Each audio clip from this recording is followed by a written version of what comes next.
He is one of the most acclaimed actors of our time. He's an Oscar-winning actor, but he's increasingly known for his patriotism and his love of America. Please welcome Jon Voight.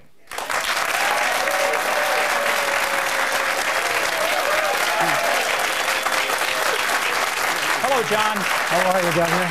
I'm doing great, and I thank you so much. They love you. America is loving you increasingly because you have been an outspoken voice. But Jon, on this day, as we think back, my heart just goes out to the victims, and I know that you have a special message for the families of those victims. Yes, I do. I'm going to, as I have done this before on this show, I take out a little piece of paper and read. And these families, you know, I know several of them. I know a lot of the firefighters. They're my dear friends, and I have the greatest admiration and love for them.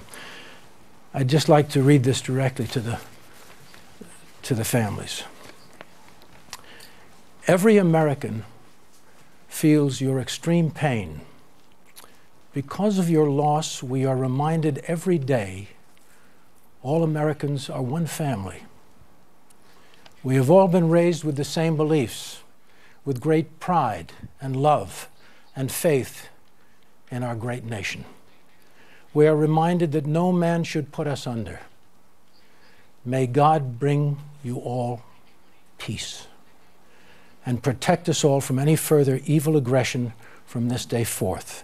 And with this prayer, let us not be bullied or frightened by this imam's threats when he says, "I can't be sure what will happen to America at the hands of the Muslim extremists if he doesn't build a mosque over the blood of our martyrs." Very powerful, Jon. Thank you for sharing that. I think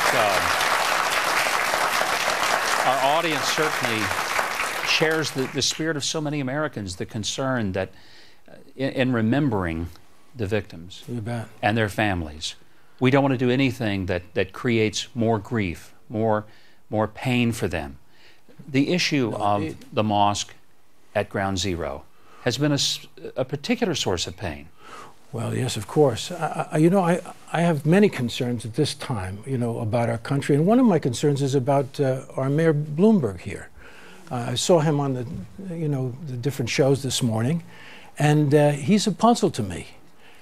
He's certainly been a good mayor, and he has expressed his deep, heartfelt compassion for the families of the 3,000 innocent victims of this Muslim extremist onslaught. And yet, in the same breath, he okays this mosque, which I feel is a desecration against this heroic burial ground.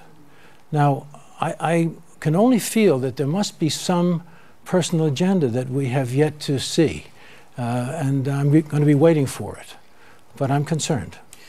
There seems to be almost a feeling of we've got to accommodate the people who disagree with us most strongly, and I think all of us recognize all Muslim people are not terrorists, but the people who flew the airplanes into those buildings that day and who flew the plane into the Pentagon, they were Islamic extremists. They were jihadists. And the presence of that mosque is just too painful a reminder, I think, for so many people, Jon. I believe so. I think, I believe, I'm very strong about this. I believe that this is a way to show the Muslim world. I believe that this is a designed act to show the Muslim world their inroads into American lives. We're going to keep you here because there's some more things I want to talk about with Jon Voight. We will be back. We're back with Jon Voight, good friend, great actor, and a great patriot, a great lover of this country, and one who has, Jon, I think in many ways, taken a role as a public figure who has been very outspoken. You see some dangers to America that you've called attention to, unafraid to call attention to. What do you see as the things that we need to be worried about? Well, I think, let me say that I'm really, really concerned about this lawsuit against Arizona taken out by our president. It's very concerning to me. How do we sue our own states? We have, it's our own homeland. We have had millions and millions of immigrants come into this country under the banner of patience and honor. And they have, gone through all the steps, the necessary steps to become citizens. And now our president allows murderers and criminals to have a safe haven under the banner of acceptance of illegals. This is a real problem. And what is the purpose of it? I assume to get votes for his continuance. It's a deep concern of mine. The thought that the federal government would sue a state because the state is trying to enforce a law that is a federal law that the feds won't enforce is hard for me to put all that together, John. I don't know if I can quite figure out how the government says we're going to hold you responsible and sue you because you're enforcing a law that we don't have the courage and the will to enforce. Yeah. Somehow that doesn't fit for me. Yeah, I think that you're such a wise fellow to be able to figure that one out. You may be the only person in America who thinks that way. John, what are some of the other threats to the world? America's not the only country in trouble. Listen, if Israel falls, we all fall. Did you see the Time magazine? Did you guys see the Time magazine cover?